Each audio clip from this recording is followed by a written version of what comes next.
Greetings, salutations. Welcome to another Hemp episode of HempAware Radio. This is your hempterpreneurial host, Tyler Hemp, here to HempAware and hemp-educate your hemposphere as usual.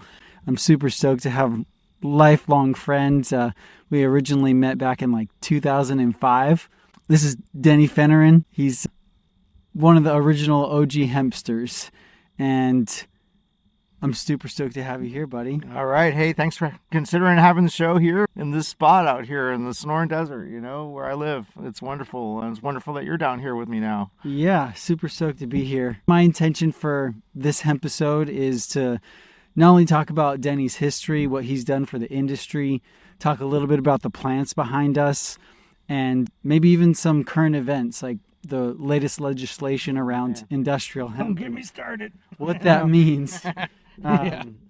So before we get into current events, let's talk a little history here.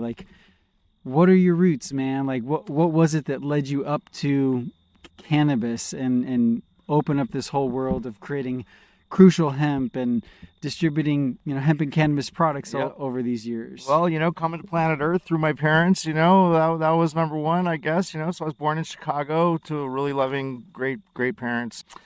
And then, they've been there for a while. They got cold, moved to Miami. I did a little bit of education in Miami, learned Spanish, and down in Miami, and, there's a lot of Caribbean culture I was exposed to. Lived up that street, not far from the Marleys even, but, started smoking weed, right around 13, getting exposed to it and stuff. And, most of that was old school, talk about smuggler dudes, man. Those guys back in the day, had, big square groupers and stuff coming into Florida. Every now and then a friend would find one washed up on the beach, pressed cannabis and salt water and stuff. So that was What year do you think that was around? I'm going to say 80, early or 80s, Okay. I was born in 69. So that's going to make it probably, 84, 83, okay. Something like that. I wouldn't know exactly, but that would have been the first kind of cannabis, Okay. So you were introduced to more of the recreational. 100%. So got behind that hook, line, and sinker. Really enjoyed the way that made me feel. Got into the Grateful Dead early on. So a lot of people can give their, brains a healthy thanking for what the Grateful Dead provided to the whole, culture at large, basically trying to, explore through music, certainly, and the use of, of course, psychedelics and different things. And then cannabis was always kind of a part of that culture and how it made you feel. And, with music and dance and just part of, of course, recreationally using cannabis, I knew when I first tried it that there's something special and mysterious about the plant. And I also knew that there was something terribly wrong with the way that it was outlawed, and so many people over the course of, human history have suffered tremendously as a result of other people's oppression of it. And, it really boils down to greed, is what it boils down to. And people in control and power, ultimately greed, So, but always involved in cannabis culture, being in the South. I came out here to Arizona to do college, really because it was going to be closer to where I could see Grateful Dead shows, because down in Miami, they didn't get down there too much. And from here, California's just there. You can be in Southern California shows and go up to the Bay Area. That was the driving force. The first day in Arizona, I saw a Grateful Dead concert here. I kind of planned it out that way. So, and then through that connection and just connection of people, got involved with activism and early on was introduced to Jack Herer. And I really owe it to Jack to have so eloquently expressed why marijuana was illegal, and marijuana was illegal because of this plant here, and the greedy forces that wanted to control their own industries that were going to get out competed by advancements in the production of different products from this plant, petrochemical, right, pharmaceutical, lumber. So Jack spelled it all out in his book, the Emperor, and then he was out there tirelessly. He would come through Arizona a couple times a year, and he was always available to speak no matter where he had an opportunity. Big crowd, little crowd, didn't matter. And he was just out there educating. So I was so impressed by that. I kind of, joined forces, let's say, with, that group and then other groups. We have Arizona for Normal here. So I started kind of going to some of those meetings. And National Organization for the Reform of Marijuana Laws. Right. And we had an Arizona chapter. I was even kind of separate from those guys on the national level. But anyways. And real quick, Jack Herer, for those of you who likely don't know who he is, I'm sure most of you do. He wrote the book, as you said, The Emperor Wears No Clothes, kind of teamed up with Chris Conrad and organized all of the historical documentation of how hemp was a cash crop for centuries and ultimately became demonized and made illegal in the 1930s. And so this book, if you don't have a copy, definitely pick it up, The Emperor Wears No Clothes. But it outlines the Reefer Madness campaigns and how Andrew Mellon and Harry Anslinger and Hearst all got together to essentially demonize and make this plant illegal. So without going into too much detail, and then when you're out there to hang out with him and be a part of that movement. And we all, we all very much enjoyed, using marijuana recreationally. There wasn't a lot of access to industrial hemp in those days. There was the earliest guys I can think of were called House of Hemp, and then Joint Ventures was one of the earliest companies out there, and they made like a Levi style shirt, and it was called Joint Ventures was the name of the company, and I forget, god dang it, I can't remember the name of the shirt now. Big early on was like Ziggy Marley came out with one of those on Sesame Street. He was actually wearing one of their hemp shirts. Not that they talked about it or anything, but I happen to know the inside thing. And then some of those early companies were supplying actually Willie Nelson back in those days. And then I got hooked up through, some of the earliest companies. That was probably the earliest. Then they started bringing it, and then there was House of Hemp, and Steve Orgel, I think was the guy's name. And he and this lady, Chinese lady, I think her name was Lucy, I can't remember exactly, but they brought some of the first containers in to supply that company, and then other people started buying the textiles, like I think Hempstead Company with Chris Boucher, Donnie Wershafter, of course, Ohio Hempery. Really important to us here was Christine Bowling and Patrick, her husband. They had Coalition for Hemp Awareness down here in Arizona. And they were able to kind of work together to purchase, back in those days, I think it was mostly known to people. There was one warehouse called Dongping in China that was supplying everybody, and so they the Coalition for Hemp Awareness worked together with Chris, if I'm not wrong, and I think there was another American hemp mercantile out of Seattle. A couple other pretty profound guys. They were selling a lot of hemp twine, hemp twine and stuff in those days. This was like 90s? Yeah, early 90s. Yeah. So we're talking about 90, 92, 93. And then the Coalition for Hemp Awareness had this thing called the CHIC Conference, Cannabis Hemp Industrial Conference. I forget exactly. Okay.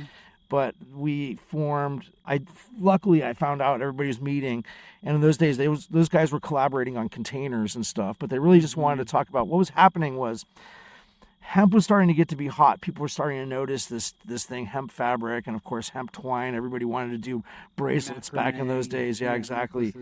But as it became available, there was some less scrupulous people bringing in kind of natural fiber stuff and calling it hemp, even though it was like sisal and some of these other kinds. Flax? In fact, hemp was even used. Like there's a thing called Manila hemp, and there was Manila hemp roll.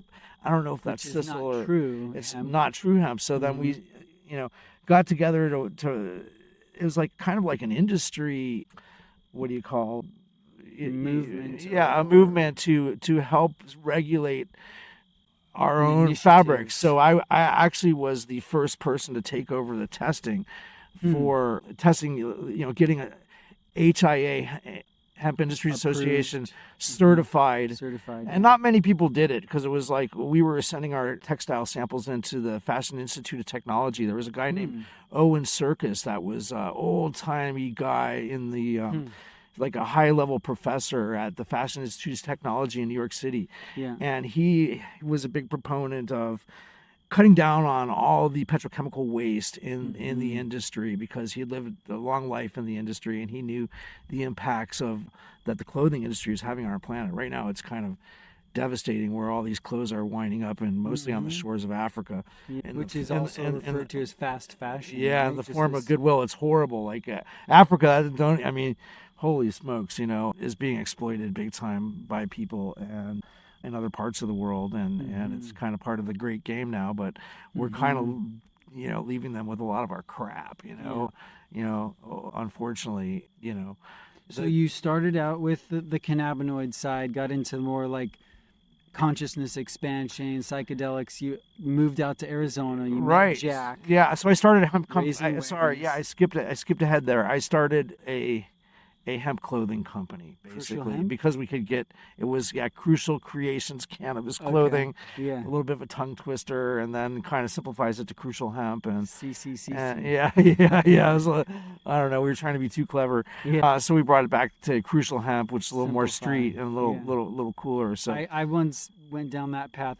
My organization was Human Exchange Musical Programs, and then eventually, because of my marketing education, I just simplified it to HempAware. It's been an education, let's just say that for sure. Hemp-education. The whole thing. But started to dedicate my life to reintroducing. That was one of the key phrases that we came up with in those days, and with our little round table circle, putting the heads together. In those days, actually, Richard Lee and Steve D'Angelo were already going to the side and talking about how we're going to be selling this retail, actually marijuana. They set up like after the industrial hemp meetings, they set up their own thing to do that, and it was really wonderful, because that's ultimately where the revolution that now a lot of the world is enjoying recreational marijuana came from the minds that were working towards the reintroduction of this plant on many, many levels, and the use of industrial hemp is just simply one of them. And it still needs to be reintroduced, because there's plenty that needs to happen with it.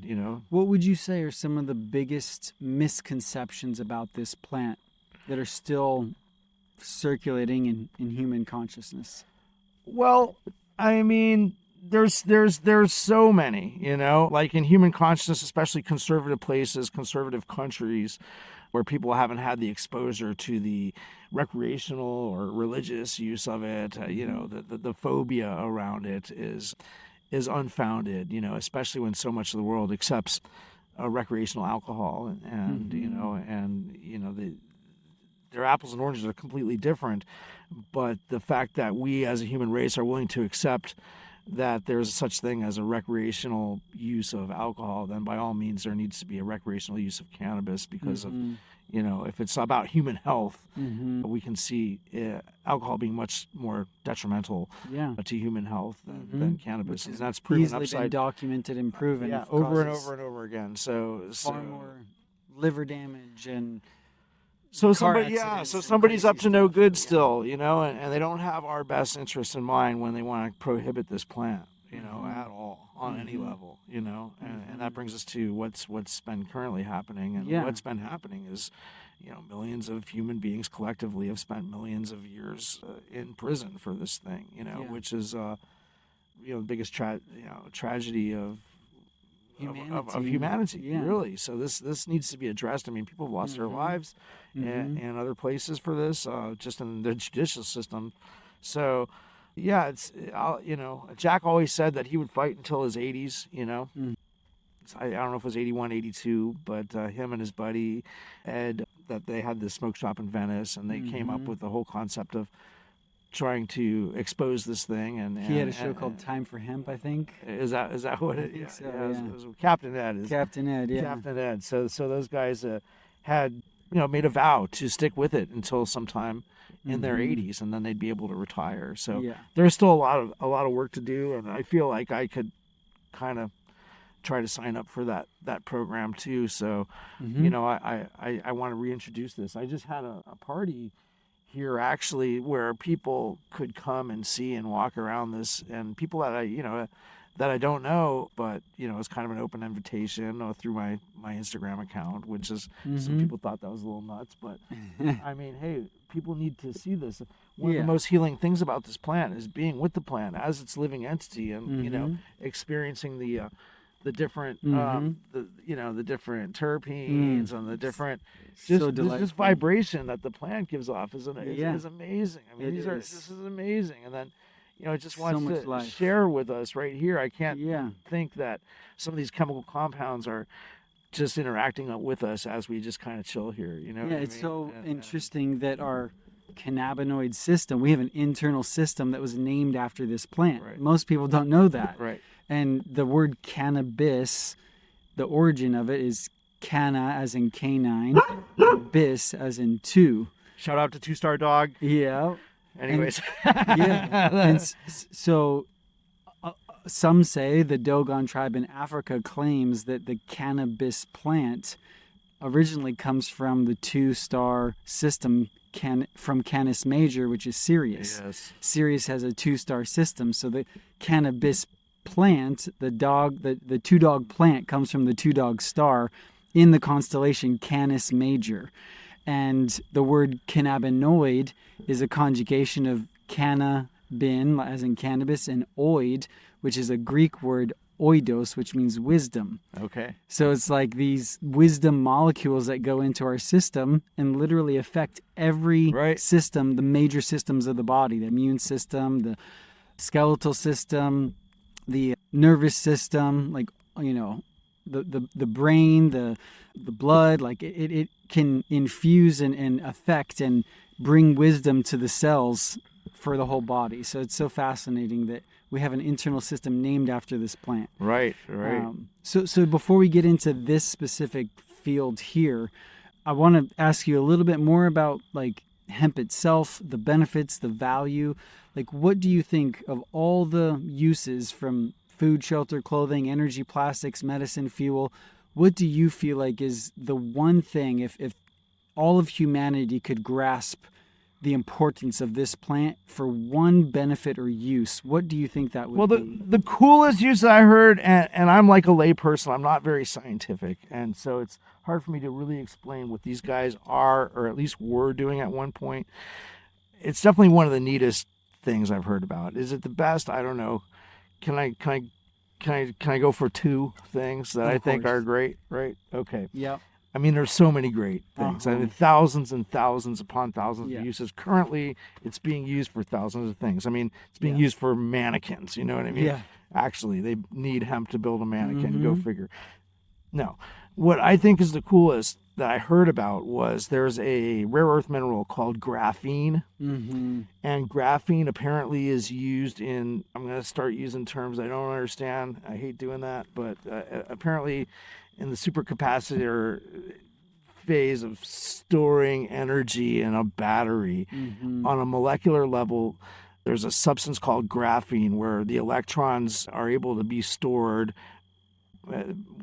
while they're not being discharged, and then they get discharged, and that's kind of how batteries work, I guess.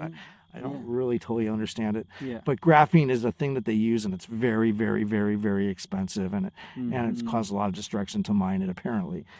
Not graphite like the pencil, but graphene, right? That's what we're talking about. And of course, renewable energy is one of the things that we're going to need to get into for sure, because obviously at some point humans are going to run out of petrol, this stuff, under the ground. So what I've heard is that hemp fiber on a molecular level acts akin to the substance called graphene and can be used to actually store energy in batteries, and we can grow it as opposed to mine it. Right. I don't know how much we need or what, but that's a very cool use. For sure. For years energy everywhere is kind of an old saying, like get it's it all from the sun and it's all energy, right? So with the hemp. I mean, look, I put these plants in the ground in this harsh desert here in the middle of the hottest part of the desert. We usually get a monsoon season, but I scattered these seeds in the middle of July, right? Wow. And I didn't take. How hot was it? It was like 108 or something crazy. You know what I mean? Yeah.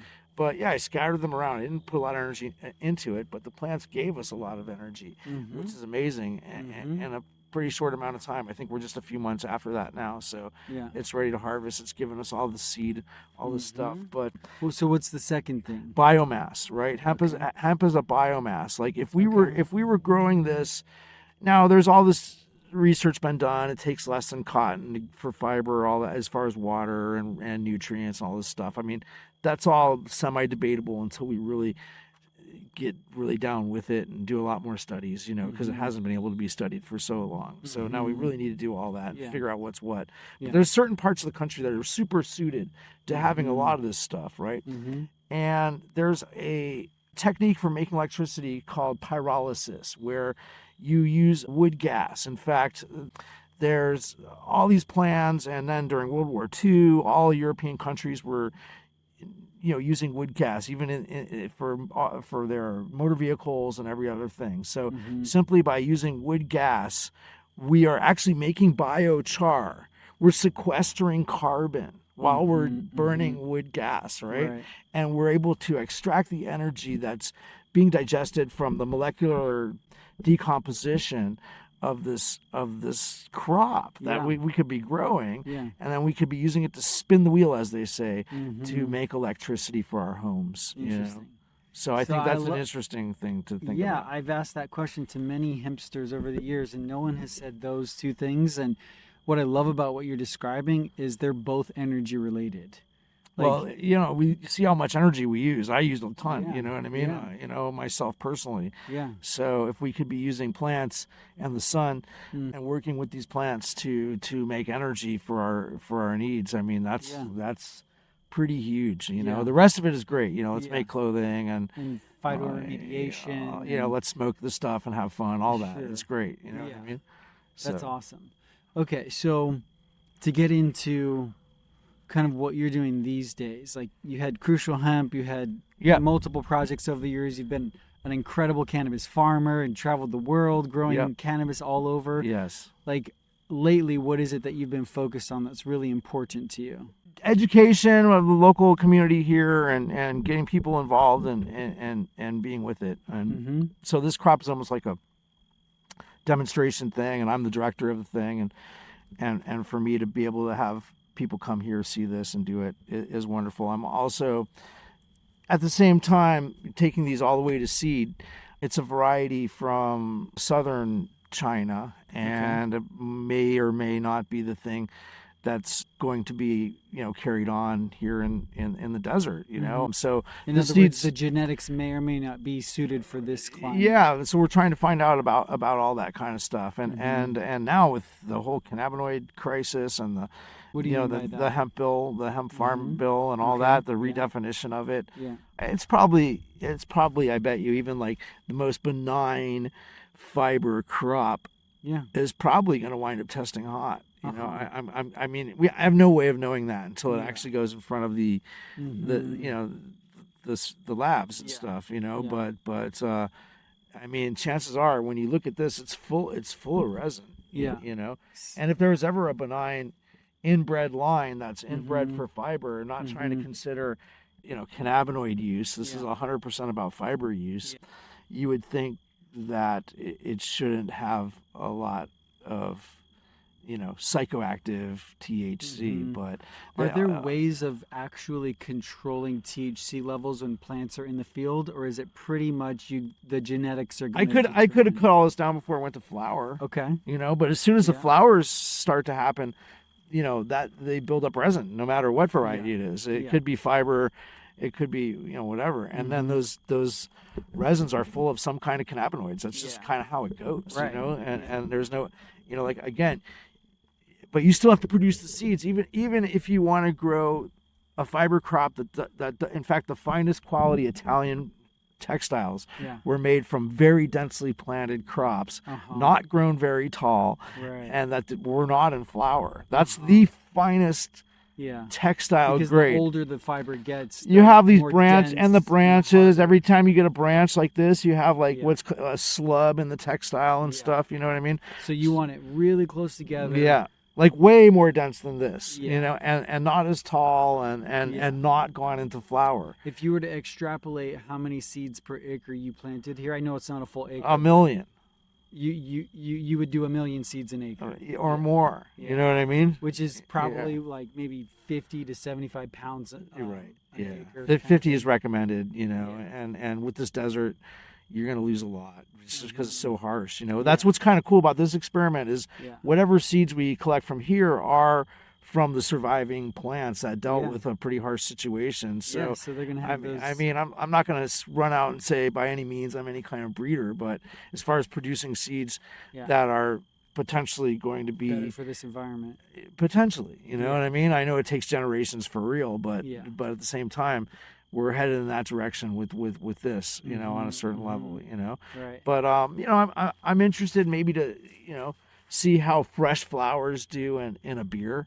I kind of like beer, you know what I mean? So maybe work with a local brewer to like just get these fresh, or I've also been acting as a florist lately too, where I'm thinking about offering them as fresh flowers, and like a bouquet, right? And other people want to get the leaves for juices, and actually these leaves also have been, they're eaten in Southeast Asian dishes like Cambodian and Thai people. Really? And it's small, and maybe there's some small cannabinoid effect that they get by eating these leaves, but I would argue it's more about the flavor. Yeah. And for the soup. So chlorophyll-y. maybe if any Thai people want to reach out, and I know people you would have to be brave, a little bit brave to go out there and do it, but folks are juicing this too. There is like a lot of evidence that people get a lot of relief from all kinds of different things just by juicing the leaves, and certainly it's a huge chlorophyll dose no matter what. I mean, absolutely, it's got to be every bit as good for you as wheatgrass juice. Magnesium, silica, chlorophyll. You've got the phytonutrients, cannabinoids, terpenes, like this. So it might go in that direction, and here on the farm, I'm probably going to be doing hemp sprouts. I've worked with it a little bit, and I'm doing some R&D on hemp sprouts, and certainly just keeping genetics going here. It does get quite cold in the winter here, so to keep something going, one of the more challenging things about growing any kind of cannabis in this place is the daylight hours that we have in southern Arizona. So that's... What do you mean by that? What I mean by that is these plants, they react to how many daylight hours there are, more specifically, how many hours of darkness there are in a day. Okay. And certain varieties of cannabis will want to have a flower response, so they won't be able to grow and get big as far as a biomass of the plant. They'll want to always kind of go into flower here. A lot of people I know have experienced that growing in any kind of cannabis in southern Arizona. And that's because there's longer periods of darkness? Yeah, where most of the genetics for modern cannabis are coming from. They're slightly more northern latitudes. They have longer summer days. Like Humboldt. They have a couple, they got like at least another hour and a half on us of like sunlight, which makes a huge difference, So more cannabinoid production and less likely to go to right. So that's why typically, like at least in recreational cannabis here in Arizona, you have a lot of indoor operations. People are scared of our desert sun, our desert soil, but most complicated actually is the number of daylight hours, and I saw that when I did a kind of consultation grow for a couple months in Zimbabwe. Their longest day is only 13 hours, and you also see it in like Colombia, where in order to keep things in a vegetative state, you have lights and stuff. And now we're mostly talking about cannabinoid production. Sure. But even if you want to do fiber, you'd want to pick a variety that is maybe from furthest south as you could go in China. That would be the place, right? Which is what you did, right? And then just hope that there's going to be like, everybody talks about auto flower and the recreational thing. This will be like auto veg is what you really want. So you really want like an auto veg to know that the plant is going to grow to a certain height before it goes into flower, so that you have something, especially in the case of fiber. So now, in terms of the latest legislation that's out there, oh man! Before we get into that, though, can you give us kind of a maybe 90-second version of like where hemp has come from and how it's evolved over the last thousands of years to becoming now legal, kind of, and then now almost maybe potentially becoming illegal again, or certain aspects of the plant. Like, maybe give us like that 90-second version of like 10,000 years ago we started in Mesopotamia growing cannabis, and then evolved with China and this. And so, like, give us kind of a rundown of like the legal history of hemp and cannabis. Right. So, going way back, as far as earlier humans, I think I don't know exactly the dates, but definitely a couple thousand years ago anyways. There's definitely evidence in China and on the Central Asian steppe of definitely use of cannabis for textile and even Iceman going way back. I think I had some cannabis with them in the form of a textile, simple textiles, because you can actually make something fairly easily. Once you start messing around with the plant, you can all of a sudden realize that you do a couple little things and you've got this thing, this strong thing, just like that, you know what I mean?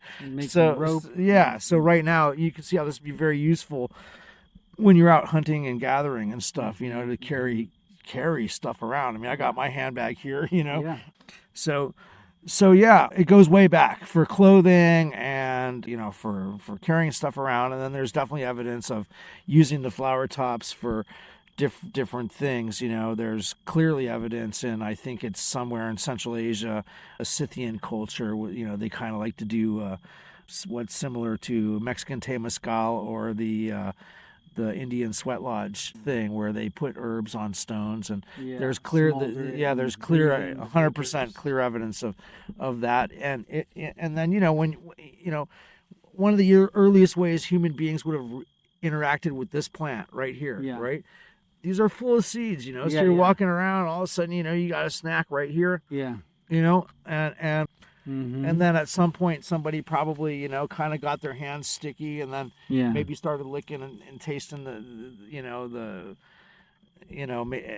gum resin on their hands and stuff, and maybe probably started to eat it before smoking it for sure. You know what I mean? But then felt the medicinal effects of the plant and how it was beneficial. And so then at some point, that goes way, way earlier. But then as society starts to get more and more structured and people want to, put their different things in place. I mean, there's modern laws against it, but I think going way, way back, there was maybe some rules in like highly religious societies where perhaps maybe cannabis made some people feel a different way about the ruling religious thoughts in different communities over the human history, and then laws were created in some of those places so that people would have to kind of toe the party line thought as far as the creation of everything and how that tied into whoever's ideas of their own sense of control of it was imposed on other people. And that happened in like going back to like some of these like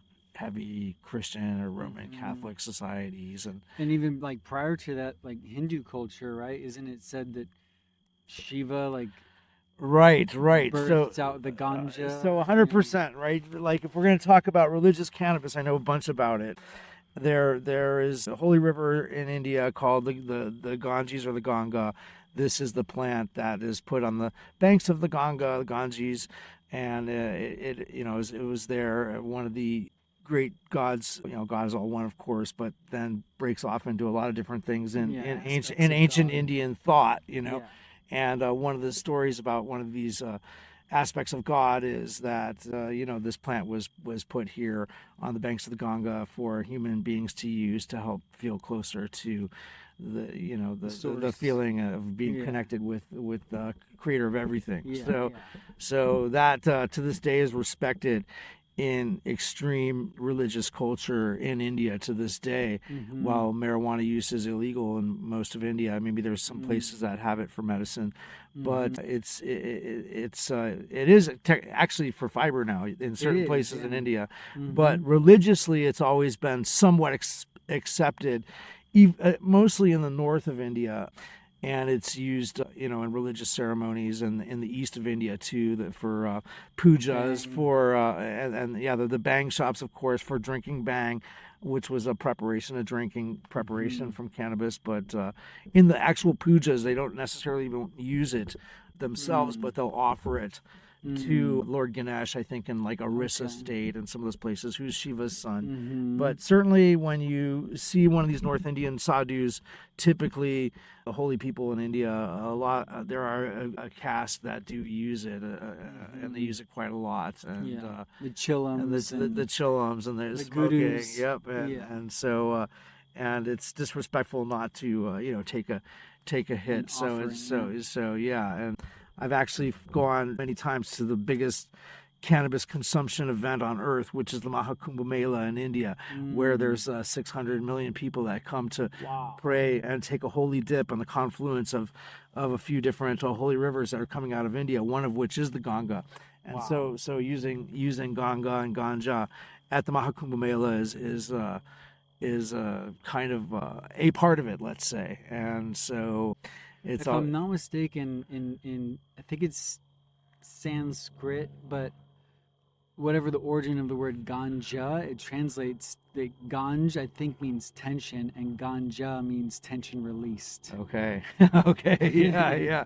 Right. But certainly it does refer to the mother of goddess of the water, who was actually released from the heavens to come down when there was a disruptful time with some kind of rogue energies running around on the planet. It was asked that she come with her purifying self to heal the planet, and she's considered the mother goddess of all water. And the very weight of her coming from the heavens down to earth required God Shiva himself to actually capture her energy in his dreadlocks, and then that is where the source of the ganja is, from Lord Shiva's dreadlocks, which is why people that believe this kind of stuff, some of them that choose a kind of a stricter path will not cut their hair and respect for that, and that's actually I mean I give thanks to Jamaican culture and all that, but the reason I wear my hair is because I was told by my yoga teacher,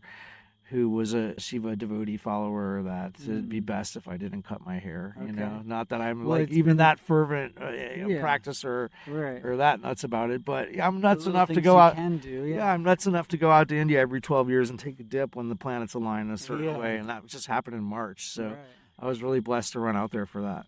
It's also, this is speculation, at least on my part. Maybe there's history studies, but when you cut your hair, apparently you have more like psychological problems. So like having longer hair, it almost acts as like antennas to the ethers, which puts you in touch with more of like the psychic receptivity. But anyway, totally other topic. Potentially. So now kind of getting back into the topic of history, we've gotten into Eastern culture. There's even like African culture, like Shashat, the goddess of mathematics and cannabis. She apparently had like a hemp leaf on her crown. Okay. Can you talk a little bit about African culture? I can.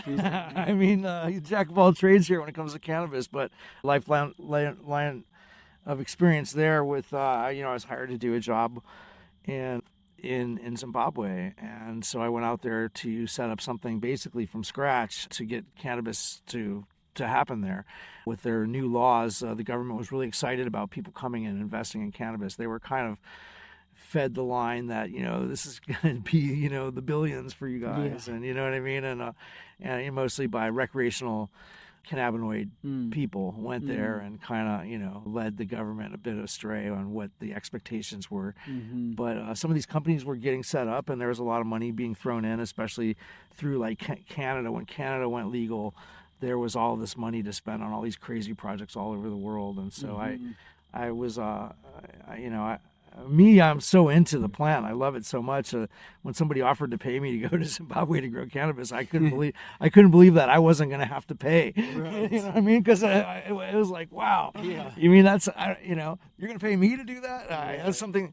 When it comes to work, it's like if I wouldn't pay to do something, I kind of almost don't want to do it. Mm-hmm. So I was really blessed and honored, and I went out there, and Zimbabwe is pretty intense, and their history is pretty intense, and there are kind of some difficult things about the whole situation in terms of like human interactions and resources between management and the people I worked with. But what I did find out was all the genetics that we had here were not going to work there without supplemental lighting. It was just like the 13-hour day was it. So there is a culture in northern Zimbabwe, Matanga people, cannabis a lot. And then in Shona tradition, which was the main kind of, you could say, tribe or language group in Zimbabwe, Shona people were like using, there's an animist religion there. It's heavily Christian, evangelistic kind of Christian, but there's still a deep belief in witchcraft.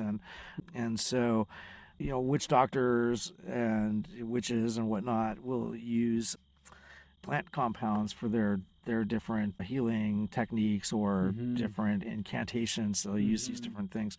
Cannabis was always used in a case of white magic against kind of dark magic. So cannabis was considered like a super big ally in the fight against bad vibes. And so I did experience directly some pretty heavy vibes with that, and because I was there to kind of show people how to grow a lot of cannabis, it almost, I kind of felt like at least revered by some for having that skill and connection and vibration with the plant. So on that sense, while there's a lot of difficult stuff having to do with racism and everything else, and what white skin represents to most people that are Shona in Zimbabwe, there's a lot to overcome, and race relations, let's just say.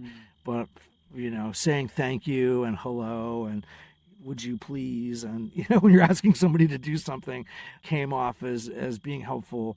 And I see that in my travels, whenever I go to a new place, goodbye, please, thank you are huge ones, and so, but then to take it another step and be growing a what's considered a sacred medicine, let's just say, I got me a nickname, Mr. Logo, which is dreads, and so when the world locked down and COVID happened, I happened to be out there on that farm for a solid 6 months. Wild. You know what I mean? Yeah. So I got to experience COVID lockdown there, and fortunately for me, it was just me. It was just me and my friends out there working on this thing. All upper management were locked out of the country, so I got to kind of do my own thing and really experience how to grow cannabis, and what the best kind of cannabis, of course, is the local stuff that they have already out there. And there's reasons why you grow certain varieties of cannabis in certain places and for certain uses, so depending on what you want as the end product,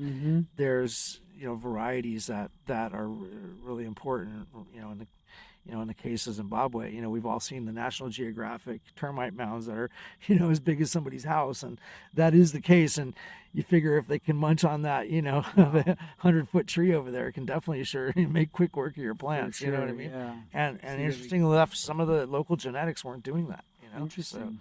So to kind of rein it back in and get into far out, the latest legislation and laws, like, what is your understanding of what's been written, what's been proposed, and what that could potentially lead to? Kind of what the status? Yeah, so it's all about the redefinition of what cannabis sativa is.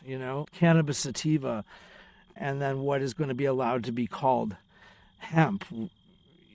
It's all cannabis sativa, right? Let's just say, people talk about indica, ruderalis, whatever. Yeah. Let's just go back and say it's all cannabis sativa, one species, right? Yeah. As far as hemp, we're talking about a definition that talks about the chemotype or the chemicals that are in the plant itself. And the current definition is a plant that has 0.3% tetrahydrocannabinol, THC, delta 9 0.3% or higher is considered marijuana, and everything less than that is considered industrial hemp, as far as the current law goes. Yeah. Now, 0.3% of chemical compound is very little, right?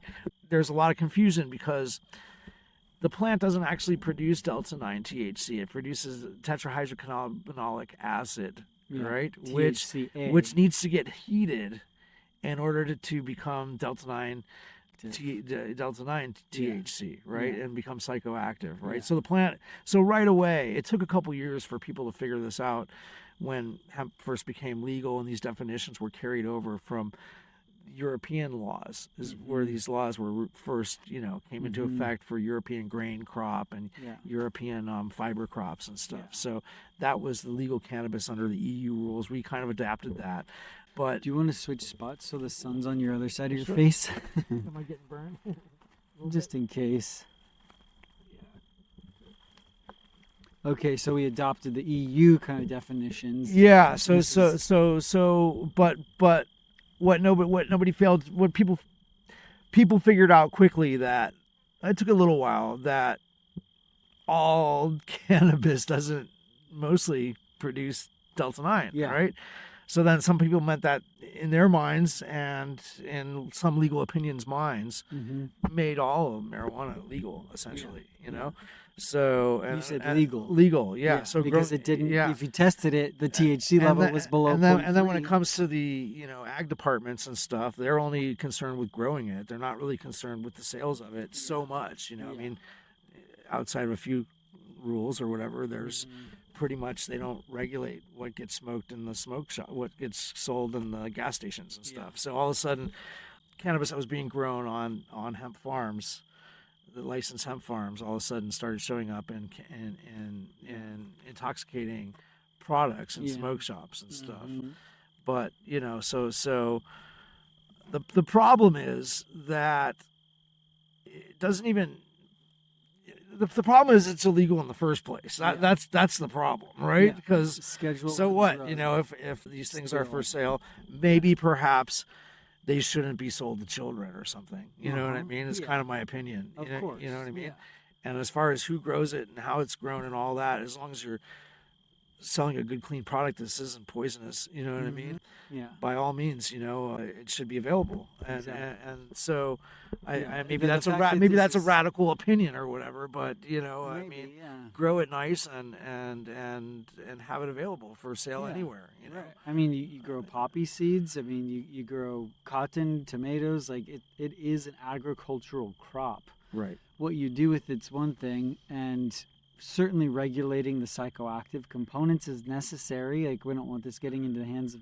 But lightly, it's like not any more than alcohol. Certainly, I guess even alcohol is kind of strict as far as, the liquor licenses and stuff like that. And I'm not so sure that a farmer should be burdened with, all this licensing to grow a crop. It just needs to be grown, and the regulation should happen more in the market, not so much in the field. Right, that's kind of the point. Because here's the problem now, right? With this new definition, they're saying, okay, I think the up a 0.1%. I heard it's something like 0.4 now, which doesn't mean anything. No, doesn't change anything. And then, but what it does change is now instead of the delta-9 cannabinoid, it's all THC compounds, and there's several different kinds of THC, but especially the THC now. THCV, THCA. Well, that will knock out pretty much everything.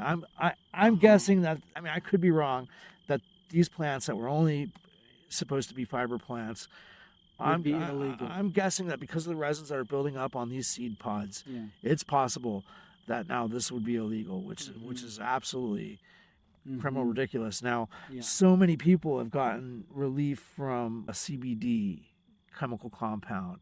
Now, that was bred probably from plants that were high in THC. Maybe they were bred with fiber crops, but I kind of almost don't think so. I just kind of think that those were the unicorn plants that had high levels of CBD, low levels of THCA, and they became the ancestors of the cherry wines and all the stuff that was used to make, the CBD products.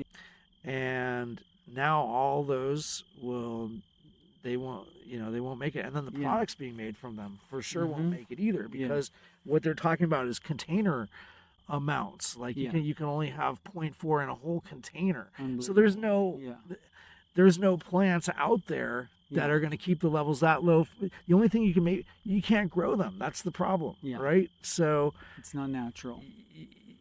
So what do you think needs to happen between now and a year from now, when they've pushed it out a year? The legislation's not in place yet. We have a year to. Well, the definition needs to be changed. 100%. The legal. What needs to happen is definition. I mean, I don't know if we're smart enough as a human race to just be like, hey, let's just free up the plant and let people do what they do with it. That's what needs to happen. Yeah. That's the ideal situation. Yeah. Let the plant free. Free it up. You know what I mean? And let the market decide who gets to play. Who gets to play with it. Don't make, like in Arizona, we have very restrictive, basically monopolized system when it comes to the recreational use of like the cannabinoid. And even therefore the medicinal side of it, it's all kind of a corrupt monopoly system in our state here. So so that's. So what can people do state by state? What actions could they take between now and the potential? Well, certainly if there's any kind of local group that's doing something and it's reasonable, to get involved with that group, do your investigation homework. Hopefully those groups will allow for participation for folks that, let's say there's like, I think, if there's an industry group, like we had the Hemp Industries Association. We started all this big fight way back in the early 90s with Christy Bowling and all these guys and like I said, Jack Eric, Chris Conrad, all the old timers, Eric Steenstra. So there's too many to Candy Pen. So many to Candy Pen, Mary Kane, like Steve Levine.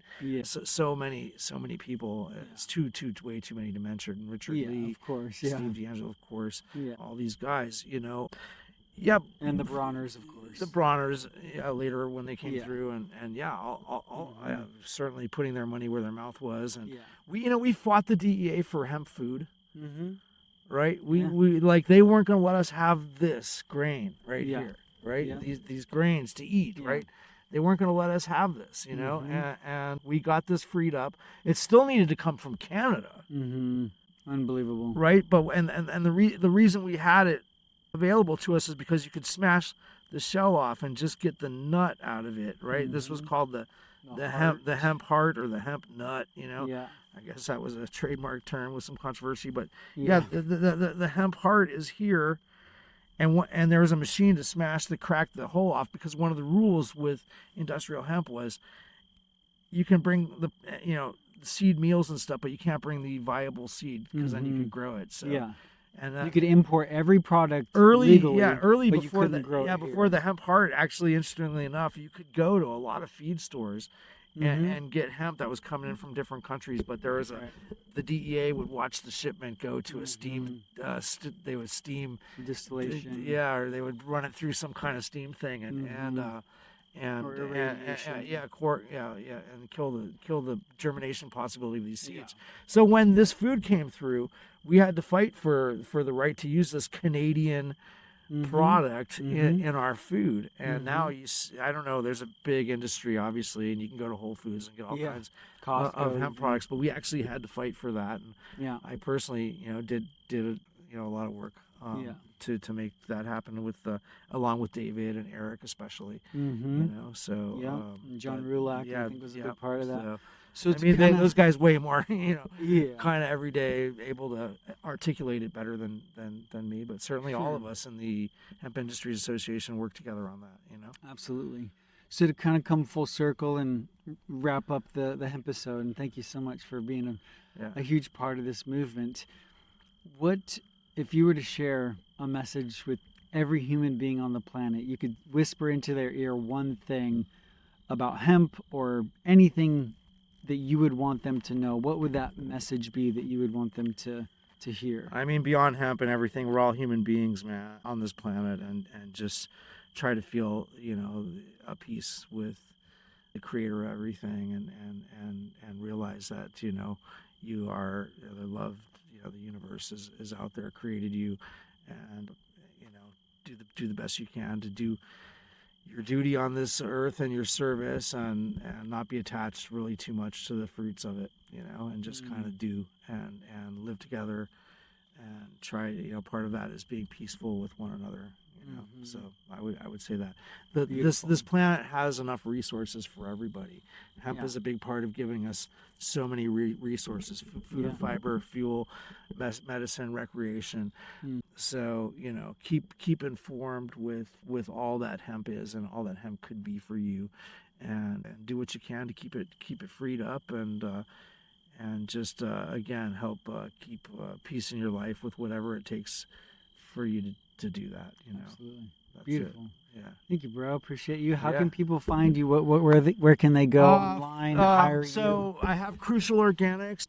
Crucial Organics is now the latest incarnation of me messing around on Instagram. You know what I mean? It's kind of fun. So you can see some of my little folly there and whatnot. And I do have Crucial Hemp still.